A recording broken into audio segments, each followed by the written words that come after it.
Hi ವೀಕ್ಷಕರೇ, ನೀವು ನೋಡ್ತಾ ಇದ್ದೀರಾ HY ಟಿವಿ. ನಾನು ನಿಮ್ಮ ನೆಚ್ಚಿನ ಸೈಯದ್ ಇಬ್ರಾಹಿಂ. ಬನ್ನಿ ಇವತ್ತು ನೋಡೋಣ ಒಂದು ದುಃಖದ ಸುದ್ದಿ. ಸುಹಾಸ್ ಶೆಟ್ಟಿದು ಮರ್ಡರ್ ಆಗಿದೆ ಮಂಗಳೂರಿನಲ್ಲಿ. ಗೈಸ್, ಕೊಲೆ ಯಾವ ಸಮಾಜಕ್ಕೆ ಒಳ್ಳೇದು ಅಲ್ಲ. ಆ ಕೊಲೆ ಯಾರ್ದೂ ಇರಲಿ, ಒಳ್ಳೆ ವ್ಯಕ್ತಿದು ಇರಲಿ ಇಲ್ಲ ಕೆಟ್ಟ ವ್ಯಕ್ತಿದು ಇರಲಿ, ಕೊಲೆ ಯಾವ ಸಮಾಜಕ್ಕೆ ಒಳ್ಳೆಯದು ಅಲ್ಲ. ನಾವು ಈ ಕೊಲೆ ಪ್ರಕರಣಕ್ಕೆ ಖಂಡಿತ ಕಡ್ಡಾಯ ಕಂಡಮ್ ಮಾಡಲೇಬೇಕು.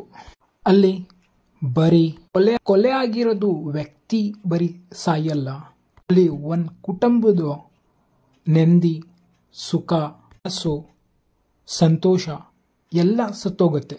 ಮತ್ತೆ ಸಮಾಜದಲ್ಲಿ ಭಯ ಮತ್ತೆ ಕೋಮುವಾದ ಸೃಷ್ಟಿಕರಣ ಆಗುತ್ತೆ. ಬರೀ ಇದು ಇಲ್ಲೇ ಸ್ಟಾಪ್ ಆಗಲ್ಲ. ನೆಮ್ಮದಿ, ಶಾಂತಿ, ಏಕತೆನೂ ಡಿಸ್ಟರ್ಬ್ ಆಗುತ್ತೆ, ಹಾಳಾಗುತ್ತೆ. ಈ ಸುಹಾಸ್ ಶೆಟ್ಟಿ ನೋಡಿದ್ರೆ ಒಂದ್ ಕಡೆ ಅವರು ಬಜರಂಗ್ ದಳದ ಕಾರ್ಯಕರ್ತ ಆಗಿದ್ದಾರೆ, ಇನ್ನೊಂದ್ ಕಡೆ ಪೊಲೀಸ್ ರೆಕಾರ್ಡ್ ನೋಡಿದ್ರೆ ಅವ್ರು ರೌಡಿ ಶೆಟ್ಟರು. ನನ್ನ ಸಮಾಜಕ್ಕೆ, ನನ್ನ ಸಮುದಾಯಕ್ಕೆ ನಾನು ಒಳ್ಳೆ ಮಾಡಬೇಕಾಗಿದ್ರೆ ನಾನು ಕೆಟ್ಟಾಗಬೇಕು, ನಾನು ಕೆಟ್ಟವನು ಆಗಬೇಕು ಅಂತ ಇಲ್ಲ. ಸಮಾಜಕ್ಕೆ, ಸಮುದಾಯಕ್ಕೆ, ನನ್ನ ಸಮಾಜಕ್ಕೆ ಒಳ್ಳೆಯದು ಮಾಡಬೇಕಾದ್ರೆ ನಾನು ಒಳ್ಳೆಯವನು ಇರಬೇಕು. ಒಂದು ಎಕ್ಸಾಂಪಲ್ ಕೊಡ್ತೀನಿ. ಒಂದ್ ಬಕೆಟ್ ವಾಟರ್ ನಲ್ಲಿ ಒಂದ್ ಡ್ರಾಪ್ ವಿಷ ಹಾಕಿದ್ರೆ ಸಂಪೂರ್ಣ ಬಕೆಟೇ ವಿಷ ಆಗ್ಬಿಡುತ್ತೆ. ಯಾವುದು ಸಮುದಾಯದು ಗುಂಪು ಮಾಡ್ತೀನಲ್ಲ, ಆಗ ನಾವು ಆಯ್ಕೆ ಮಾಡಬೇಕು ನಮ್ಮ ಪ್ರತಿನಿಧಿ ಒಳ್ಳೆಯವನು ಇರಬೇಕು ಅಂತ. ಇದು ಇಲ್ಲೇ ಸ್ಟಾಪ್ ಮಾಡ್ತಾರೆ. ನಮ್ಮ ಗೌರ್ಮೆಂಟ್, ನಮ್ಮ ಪೊಲೀಸ್ಗೆ ಮನವಿ ಮಾಡೋದು ಇಷ್ಟೇ, ಸ್ಟ್ರಿಕ್ಟ್ ಆಕ್ಷನ್ ತಗೊಳ್ಳಿ ಲಾ ಅಂಡ್ ಆರ್ಡರ್ ಮೇಂಟೈನ್ ಮಾಡಕ್ಕೆ. ಈ ಮರ್ಡರ್ ಕೇಸ್ ಪ್ರಕರಣದಲ್ಲಿ ಇದು ಈ ಕೊಲೆ ಪ್ರಕರಣದಲ್ಲಿ ರೀಸೆಂಟ್ ಡೆವಲಪ್ಮೆಂಟ್ ಆಗಿದೆ. ಕೆಳಕ್ಕೆ ಬರ್ತೈತೆ ಸುಮಾರು 10 ಜನಕ್ಕೆ ಪೊಲೀಸ್ ಅವರು ಅರೆಸ್ಟ್ ಮಾಡಿದ್ದಾರೆ ಅಂತ. ಅದರಲ್ಲಿ 5 ಮಂದಿ ಮುಸಲ್ಮಾನರು, 2 ಮಂದಿ ಹಿಂದೂ. ಕೊಲೆ ಒಂಥರ ರಿವೆಂಜ್ ಅಂತಾನು ಕೇಳಕ್ಕೆ ಬರ್ತೈತೆ, ಇನ್ನೊಂದ್ ಕಡೆ ಒಂದು ಗ್ಯಾಂಗ್ ವಾರ್ ಅಂತಾನೂ ಕೇಳಕ್ಕೆ ಬರ್ತೈತೆ. ಈ ಕೊಲೆ ಪ್ರಕರಣದಲ್ಲಿ ಜೀವ ಹೋಗಿರೋದು ರೌಡಿ ಶೆಟ್ಟರ್ ಸುಹಾಸ್ ಶೆಟ್ಟಿ ಅವ್ರ ಮನೆ ನೋಡ್ದಲ್ಲ ನೀವು, ಅವ್ರ ಪರಿಸ್ಥಿತಿ, ಅಪ್ಪ ಅಮ್ಮನ ಪರಿಸ್ಥಿತಿ ಹೆಂಗೈತೆ ಅಂತ. ಎಲ್ಲರೂ ಜಾಣರು, ನಮ್ಮ ಯಂಗ್ಸ್ಟರು ಈ ಗುಂಪು ಆ ಗುಂಪು ಅಂತ ಸೇರ್ತಾ ಇರ್ತಾರೆ ಧರ್ಮ ರಕ್ಷಕ್ಕೋಸ್ಕರ.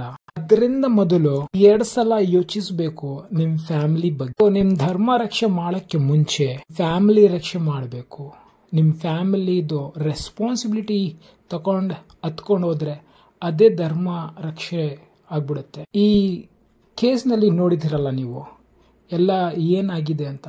ಇವಾಗ ಅವ್ರದ್ದು ಅಪ್ಪ ಅಮ್ಮಂದು ಬೀದಿ ಪಾಲ ಥರ ಆಗ್ಬಿಟ್ಟಿದ್ದಾರೆ. ಯಾರು ದಿಕ್ಕೇ ಇಲ್ಲ, ಯಾರು ಇಲ್ಲ. ಇವಾಗ ಯಾವ ಧರ್ಮ ರಕ್ಷೆ ಸಂಘಟನೆ ಇರಲಿ, ಗುಂಪು ಇರಲಿ, ಇವಾಗ ಯಾರು ಕೇಳಕ್ಕೆ ಹೋಗಲ್ಲ ಅವ್ರಿಗೆ.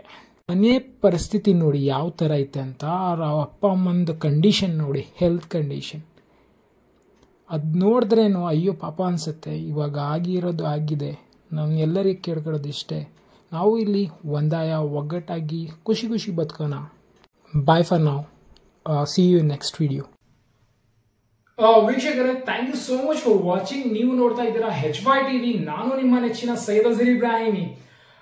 ನಿಮ್ಗೆ ನನ್ನ ಚಾನಲ್ ವಿಡಿಯೋಸ್ ಇಷ್ಟ ಆದ್ರೆ ಲೈಕ್ ಮಾಡಿ, ಕಾಮೆಂಟ್ ಮಾಡಿ, ಸಬ್ಸ್ಕ್ರೈಬ್ ಮಾಡಿ, ಹಾಗೂ ಬೆಲ್ ಐಕಾನ್ ಇದೆಯಲ್ಲ ಪ್ರೆಸ್ ಮಾಡ್ಕೊಳ್ಳಿ ನ್ಯೂ ಅಪ್ಡೇಟ್ಸ್ಗೋಸ್ಕರ. ನನಗೆ ಅದು ಒಂಥರ ಮೋಟಿವೇಶನ್ ಕೊಡುತ್ತೆ ಇನ್ನೂ ಹೆಚ್ಚು ವಿಡಿಯೋಸ್ ಮಾಡಕ್ಕೆ.